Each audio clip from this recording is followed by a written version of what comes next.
Hello everyone and welcome to comfortable studies. मैं हूं Parul ma'am और आज हम इस वीडियो में क्लास 7th की साइंस का chapter number 2 nutrition in animals, इसके हम एक्स्ट्रा प्रैक्टिस क्वेश्चंस कवर करेंगे। हम कोई भी चैप्टर जब रीड करते हैं, पढ़ते हैं, समझते हैं, तो अगर हम उनके क्वेश्चंस सॉल्व कर लें उस चैप्टर के ऊपर बेस, तो हमारी तैयारी कंप्लीट हो जाती है और एग्जाम में हम एकदम से सडनली कोई क्वेश्चन आ जाता है तो हम घबराते नहीं हैं and we are able to write that answer. तो उसी तरीके से मैंने ये क्वेश्चंस बनाए हैं, पूरे चैप्टर के ऊपर बेस्ड हैं और बीच से कोई भी पार्ट को नहीं स्किप किया गया, सारे क्वेश्चंस इसमें कवर हैं। तो आप मेरे चैनल कंफर्टेबल स्टडीज़ को सब्सक्राइब कर सकते हैं अगर आपको मेरे पढ़ाने से अच्छा लगता है। मैं सब वीडियोस के बाद में, चैप्टर एंड हो जाने के बाद में, मैं हर चैप्टर की एक्स्ट्रा प्रैक्टिस क्वेश्चंस की वीडियो बनाती हूँ जो आपके लिए बहुत हेल्पफुल हो सकती है।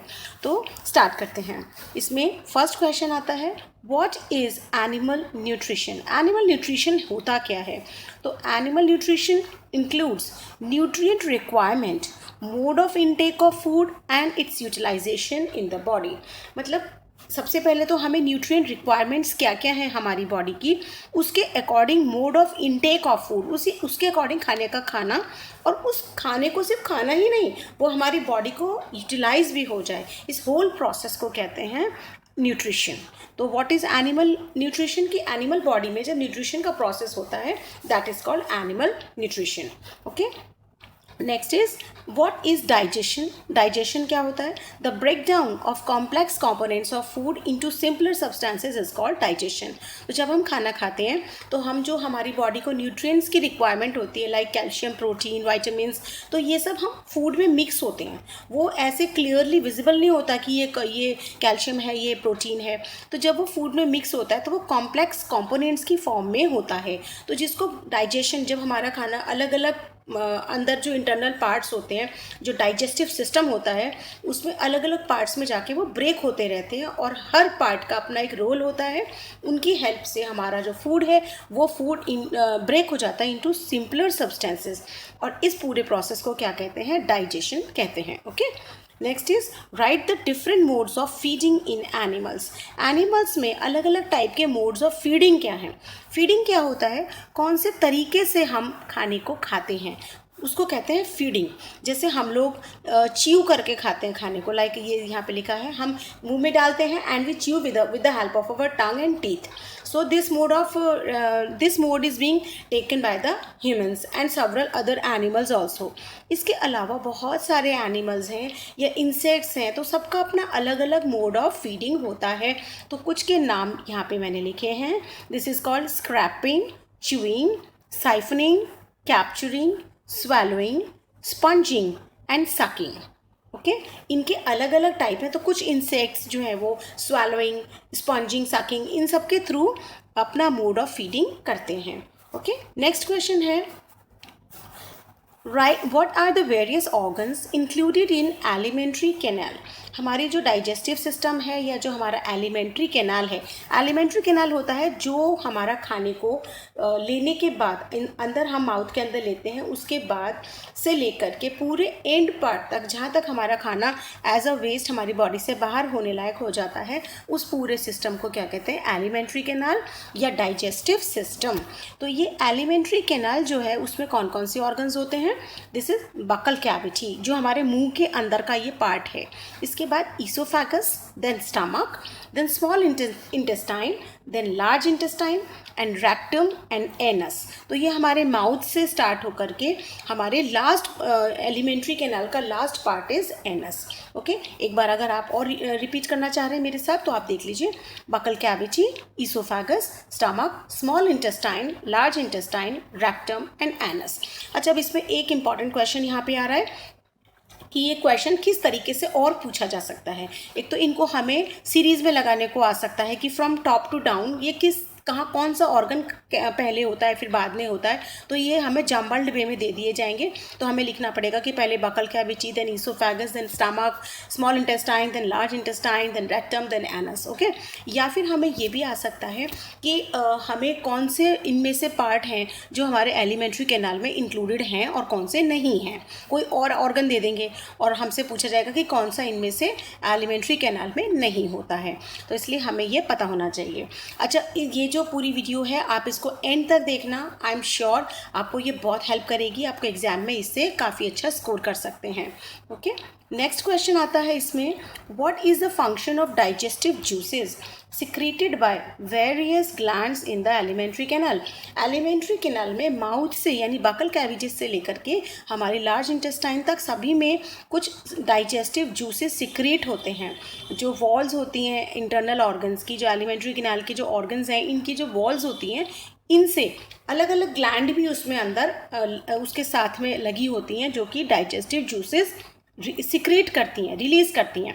तो इनके फंक्शन क्या हैं? तो the digestive juices convert complex substances of food into simpler ones. तो वो ब्रेक करती हैं फूड को, उसमें हेल्प करती हैं। Okay, next is what is ingestion. Ingestion क्या होता है? What is ingestion? इंजेशन होता है the process of taking food into the body. खाने को अंदर लेने के प्रोसेस को क्या कहते हैं? इंजेशन। और इसी के रिपीट में अपोजिट में होता है इजेशन। इजेशन माने बॉडी से बाहर निकालने के प्रोसेस को। ठीक है, next question is what are milk teeth. दूध के दांत, मतलब हम लोग कई बार कहते हैं ना तेरे दूध के दांत अभी टूटे भी नहीं। तो हमारे ह्यूमन बॉडी, जो ह्यूमन सिस्टम है, उसमें जो टीथ है वो 2 बार आते हैं।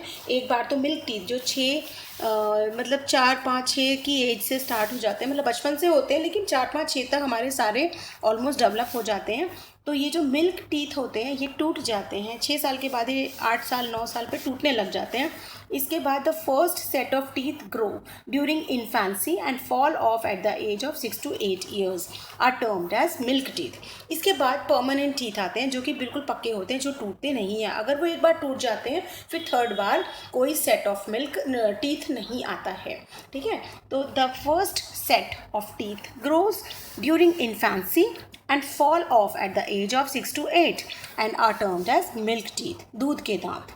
Next question is what are permanent teeth? Permanent teeth क्या होता है? The second set of teeth that replaces milk teeth are called permanent teeth। जो milk teeth के बाद में आते हैं वो second set क्या कहलाता है? permanent teeth। ओके, हमें परमानेंट टीथ की स्पेसिफिकली बहुत केयर करनी चाहिए। हमें 2 टाइम्स ब्रश करना चाहिए ताकि हमारे दांत काफ़ी लॉन्ग टाइम तक चलते रहें। अगर दांत नहीं होंगे तो हमें किसी भी चीज़ में मज़ा नहीं आता, हमें खाने में या कोई भी चीज़ का हम टेस्ट नहीं ले पाते हैं, और देखने में भी हमारे जो फेस का जो डेंजर होता है, वो उसका जो फेस का लुक होता है वो बदल जाता है। ओके, हमें अनकम्फर्टेबल लगता है, अनईजी फील होता है। Next question is what are the different types of teeth in humans. Humans में अलग अलग टाइप के टीथ कौन से होते हैं? Humans have 4 types of teeth. Humans में 4 टाइप के टीथ होते हैं। हर एनिमल्स में अलग अलग नंबर ऑफ टीथ होता है और अलग अलग टाइप के टीथ होते हैं according to the food their body require. उसके अकॉर्डिंग उनके टीथ होते हैं। ओके, जितने जैसे उनकी बॉडी का फूड होता है, लाइक टाइगर्स हैं, लायन है, वो लोग जो कार्निवोरस होते हैं, वो फ्लैश खाते हैं, वो हंट करते हैं एनिमल्स को, उन्हें चीरना फाड़ना पड़ता है, तो उनके टीथ और तरीके के हो जाते हैं। और हमारे जो ह्यूमन्स हैं वी आर जस्ट हर्बीवोर, या ये कह सकते हैं कि हम लोग ऑमनीवोर है, कि मतलब हर्बीवोर्स और कार्निवोर्स दोनों हैं। बट हमारे जो टीथ के टाइप हैं वो 4 टाइप के होते हैं। इंसिजर, ये टोटल नंबर इनका होता है 8। अगर हम ऐसे समझें तो ये जॉ हो गया है, इधर मैं आपको थोड़ा सा समझा दे रही हूँ, ये अपर जॉ है। तो इसमें 8 होते हैं, मतलब 4 ऊपर और 4 नीचे। Next is canine. केनाइन में होता है 4 नंबर्स होते हैं केनाइन के। ठीक है, इसमें 2 ऊपर और 2 लोअर जॉ में। नेक्स्ट प्री मोलर, ये फिर से 8 होते हैं प्री मोलर्स, 4 अपर जॉ में और 4 ही लोअर जॉ में। एंड नेक्स्ट मोलर, मोलर 12 होते हैं, 6 अपर जॉ में एंड 6 इन लोअर जॉ। तो टोटल अगर हम इनका करेंगे तो 12 एंड 8 20, 24 एंड 8 32। तो हमारे कितने टीथ होते हैं टोटल? 32। कहते हैं ना 32, तो 32 यानी जिसमें 32 होता है, यानी 32 टीथ, 16 अपर जॉ में and 16 in the lower jaw. Okay, और एक चीज़ और मैं एक्स्ट्रा बताऊं, अगर कोई कहता है कि हमारा टीथ फार्मूला क्या है या डेंटल फार्मूला क्या है हमारा, ह्यूमंस का है 2 1 2 3। ये क्या होता है? अगर हम इसको ऐड करें, ये होता है 2 1 2 3 अपॉन 2 1 2 3।